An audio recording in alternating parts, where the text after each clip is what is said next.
ভাইয়েরা, আপনারা দেখছেন মানুষের কর্ম ফল মানুষ ভোগ করে। দুইটি দল, বৃহৎ দলের দুইজন নেত্রী ছিলেন নেতৃত্বে, একজন জনগণের রোষানলে পড়ে দেশ ত্যাগ করতে বাধ্য হয়েছেন, আরেক নেত্রীকে আমরা দেখেছি প্রায় 1.5 কোটি লোক ওনার জানাজায় অংশগ্রহণ করেছেন।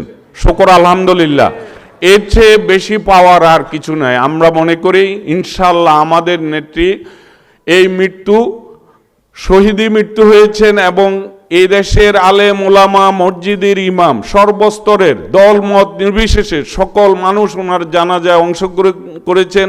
ওনার প্রয়াণের পরে এই মরহুমা খালেদা জিয়ার জন্য এমন কোনো মসজিদ নাই বাংলাদেশে যে মসজিদে ওনার জন্য দোয়া করা হয় নাই, মিলাদ পড়ানো হয় নাই, কোরআন খতম হয় নাই।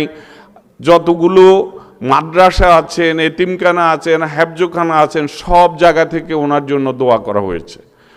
আমি মনে করি উপমহাদেশের কোনো নেতা নেত্রী জানা যায় এত লোক হয় নাই, আর ভবিষ্যতেও কেউ এরকম সম্মান নিয়ে বিদায় নিতে পারবেন কিনা আল্লাহ ভালো জানেন।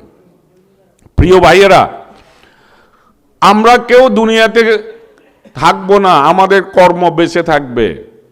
আমি এবার নির্বাচন করব, এটা আমার শেষ নির্বাচন। আমি রাজনীতি করতে এসে আমি বিপর্যয়ের মুখে পড়েছি, অনেক লাঞ্ছনা গঞ্জনা, নিজের দল, বিরোধী দল এবং সরকারি দল, সব দিক থেকে আমার অনেক অভিজ্ঞতা হয়েছে। তো আমি একটি কথা বলবো, আপনারা যারা এখন আমাদের নেতৃত্বে আছেন বা আসবেন, বিশেষ করে আমার স্নেহভাজন ছাত্র দলের হান্নান আজকে আসছে, সবাই প্রতি আমার একটা উপদেশ হলো, কখনো নিজেকে বড় মনে করবেন না। আপনি ছোট থাকবেন, আপনি আপনার মুরব্বীকে, আপনার গুরুজনকে আপনি সম্মান করবেন। আজকে শিষ্টাচার, আদব কায়দা এগুলো আমি দেখতে পাই না। এই রাজনীতি করতে যাইয়া দেখলাম যে একজন বয়োবৃদ্ধ লোক দাঁড়িয়ে আছে, ছাত্র দলের একটা ছেলে বসে আছে, কিন্তু ওনাকে চেয়ার দিচ্ছেন না। এই যে আমাদের শিষ্টাচার, এই শিষ্টাচার থেকে আমাদের বেশি আসতে হবে। বিশেষ করে গত 16 বছর 17 বছরে আমাদের শিক্ষা ব্যবস্থা ধ্বংস হয়ে গেছে। আমরা এই ব্যবস্থা কিভাবে পুনরুদ্ধার করব? আমাদের নেতা তারেক রহমান সাহেব নির্বাসনে ছিলেন, সেখানে তিনি লেখাপড়া করেছেন, স্টাডি করেছেন।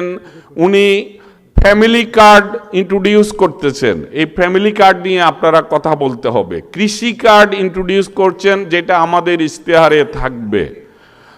আমাদের শিক্ষা ব্যবস্থা, আমি বলেছিলাম, আমি জানতাম না আমাদের যে 8 দফা এবং এই ফ্যামিলি কার্ড সম্বন্ধে আমাদের যখন ওয়ার্কশপ হয়েছে আমাদের প্রার্থীদের, তখন আমরা জানতে পেরেছি। আমি জানতে পেরেছি আমাদের যে রিচার্জ হয়েছে প্রত্যেকটি ক্ষেত্রে শিক্ষা। আমি বলেছিলাম যে আমি নাঙ্গলকোট এবং লালমাইতে একটি একটি করে ভাষা শিক্ষা ইনস্টিটিউট করব। কি জন্য করব? আমাদের সন্তানেরা মধ্যপ্রাচ্যে যায়, 4-5 লাখ টাকা খরচ করে যায়, সেখানে গিয়ে দেখা যায় তার ওয়ার্ক পারমিট, ইকামা নাই, কোম্পানি নাই, কাজ পায় না। যে টাকা 4 লাখ টাকা 5 লাখ টাকা খরচ করে গিয়েছে, সে টাকা আর রোজগারও করতে পারে না, অনেক সময় ফেরত চলে আসছে। কিন্তু আমাদের সন্তানেরা তো এখন লেখাপড়া শিখছে। মেয়েরা যদি এসএসসি এইচএসসি পাশ করে জাপানি ভাষা N4 শেষ করতে পারে, একটা ধাপ হলো N5, একটা N4 করে সে যদি নার্সিং ট্রেনিং দেয় 3 মাসের, 3 লক্ষ টাকা তার বেতন।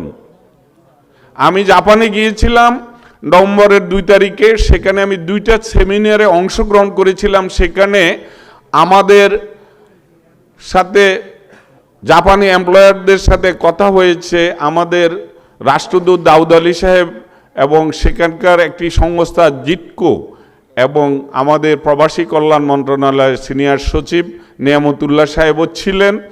1,10,00,000 লোকের চাহিদা আছে 2040 সাল পর্যন্ত জাপানে, কিন্তু আমরা তো চাইলেই পাঠাতে পারবো না।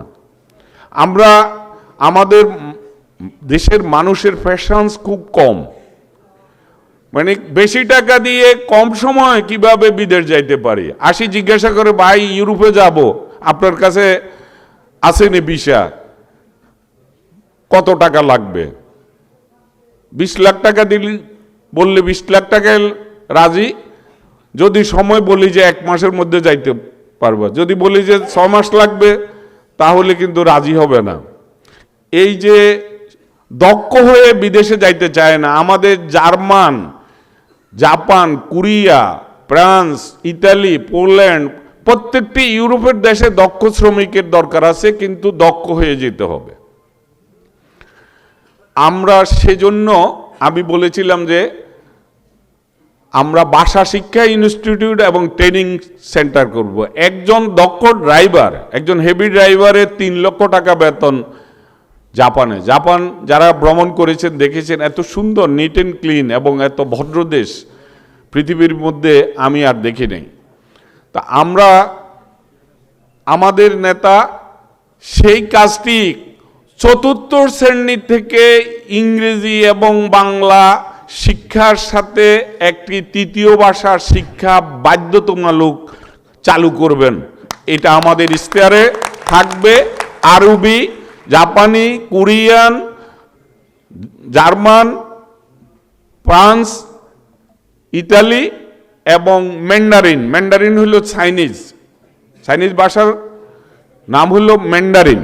তা আমরা এগুলো ক্লাস 4 থেকে যদি আমরা শিক্ষা দিই, কারণ একটা ছেলে এসএসসি এইচএসসি পাস করে তার লেখাপড়ার নেই, আর যে লেখাপড়ার মান গত 15 বছরও হয়েছে, আসলে অটো পাস হয়েছে। ক্লাস 5-এ কেন্দ্র পরীক্ষা, ক্লাস 8-এ কেন্দ্র পরীক্ষা, অটো পাস, 100% পাস। এসএসসিতে লেখাপড়া ছাড়া নকলে পাস। আমাদের অভিভাবকরা উদাসীন, আমাদের শিক্ষকদের নৈতিকতা নাই, আমাদের যারা রাজনীতিবিদ, সমাজ নীতি যারা করেন, সমাজ ব্যবস্থা যাদের কাছে, তারাও উদাসীন ছিলেন। এই যে আমাদের সন্তানদের ভবিষ্যৎ যে নষ্ট হয়ে গেছে, এটা আমরা সবাই দায়ী। এজন্য আমরা সমন্বিত প্রয়াস নিয়ে আমাদের আগামী দিনের ভবিষ্যৎ, আমাদের সন্তানদের ভবিষ্যৎ আমরা নিজেরা গড়ে তুলব ইনশাআল্লাহ। প্রিয় ভাইয়েরা, আমাদের খাল খনন কর্মসূচি আবার চালু হবে, নদী খনন কর্মসূচি চালু হবে। আমাদের ইমাম মুয়াজ্জিনদের জন্য, আসলে আমরা যারা নামাজ পড়ি, আমাদের ইমামের পিছনে পড়ি না। ইমাম শব্দের অর্থ হলো নেতা। আজকে নেতা কারা? এই যে এখানে সবার পদবি আছে, গফুর ভুইয়া ছাড়া, ওনারা সবাই নেতা। আমরা কিন্তু যার পিছনে নামাজ পড়ি তাকে কিন্তু আমরা সম্মান করি না। ইমাম মুয়াজ্জিনদের ভাতার ব্যবস্থা করা হবে ইনশাআল্লাহ এবার বিএনপি সরকার গঠন করলে। এবং আমাদের ক্রীড়া শিক্ষক প্রত্যেকটি স্কুলে নিয়োগ করা হবে। একজন শিক্ষক একটা ল্যাপটপ দেওয়া হবে, আধুনিক শিক্ষা ট্রেনিং দেওয়া হবে শিক্ষকদেরকে। এবং আমরা আগামী দিনে আন্তর্জাতিক প্রতিযোগিতায় আমরা ইনশাআল্লাহ আমরা অনেক দূর এগিয়ে নিব আমাদের কর্মের মাধ্যমে আমাদের দেশকে। প্রতি বছর আমাদের দলের অঙ্গীকার, ইশতেহারে থাকবে 20 লক্ষ লোককে আমরা বিদেশে কর্মসংস্থানের ব্যবস্থা করব ইনশাআল্লাহ। ভাইরা আমার, নাঙ্গলকোটকে আমি মদ, জুয়া, অসামাজিক কার্যকলাপ, চাঁদাবাজি, দখলবাজ মুক্ত নাঙ্গলকোট গড়ে একটি আদর্শ উপজেলা আপনাদেরকে উপহার দিব ইনশাআল্লাহ। যেখানে মাদক ব্যবসায়ী থাকবে না, মাদক সেবীও থাকবে না। আমি 24 ঘন্টার মধ্যে 18 ঘন্টা আপনাদের জন্য কাজ করব। ইনশাআল্লাহ আপনারা দোয়া করবেন আমি যেন সুস্থ থাকতে পারি। ভাইয়েরা, আপনারা যারা ঢাকায় বসবাস করেন, আপনারা সবাই শিক্ষিত, মার্জিত, ভদ্র, আপনারা স্বস্বক্ষেত্রে সুপ্রতিষ্ঠিত ব্যক্তিরা ঢাকায় বসবাস করেন। আপনাদের এলাকায় অনেক গ্রহণযোগ্যতা আছে। আমি আপনাদের কাছে আবেদন করব, আগামী নির্বাচনটা একটু কঠিন নির্বাচন হবে। আমাদের ঘরে বউ চলে গেছে তালিম নিয়ে, কয় যে এবার ভোটটা দাড়িপাল্লায় দিব। দাড়িপাল্লায় দিলে কি হবে? আমি বেহেশতে যেতে পারবো। আগে নিজের স্ত্রীকেও, এই যে ঢাকায়ও তালিম হয়েছে, আপনারা নিজের স্ত্রীকে আপনারা পরীক্ষা করে দেখবেন আসলে স্ত্রী কি দানের শীষে আছে না অন্যদিকে চলে গেছে। আর একটি আবেদন করব আপনাদের কাছে, আপনারা তো এখানে সপরিবারে বসবাস করেন। নির্বাচনের আগে আপনাদের পরিবার, আমাদের কেউ ভাবি, আমাদের কেউ সন্তানের স্ত্রী, আমাদের বাতিজা স্ত্রী বা আপনাদের সন্তান, আমাদের বাতিজি বাতিজা, সবাইকে কিন্তু এলাকায় নিয়ে যেতে হবে। আর এখন যারা জীবন জীবিকার জন্য এলাকায় যাইতে পারেন না, তাদেরকে আমি অনুরোধ করব, আপনারা শুক্র শনিবার এই দুটা দিন এলাকায় যদি থাকেন, আপনি ওই যে পুরো ইউনিয়ন না, আপনার যে কেন্দ্র, আপনার যে গ্রাম, সেই গ্রামে যদি আপনি যাইয়া কাজ করেন, মানুষ উদ্বুদ্ধ হবে, মানুষ ভোট কেন্দ্রে আসবে। আমরা চাই যে আমাদের এই নির্বাচন এবার উপমহাদেশে একটি দৃষ্টান্ত হবে। আমরা 100% ভোটার যেন যারা এলাকায় বসবাস করে, বিদেশে অবস্থানরত ভাইদের ছাড়া আমরা যেন নিয়ে আসতে পারি। আপনাদের সেজন্য কাজ করতে হবে। আমি আজকে এই উপস্থিতি মনে করছিলাম দ্বিগুণ হবে যা উপস্থিত হয়েছে। তা আমি আশা করি এখনো শীতের আমেজও আছে আর ভোটের আমেজও ভালো করে আসে নাই। নির্বাচনের আগে আমরা আবার মিলিত হব ইনশাআল্লাহ। সবার কাছে দোয়া চেয়ে আমি বিদায় নিচ্ছি। আল্লাহ হাফেজ।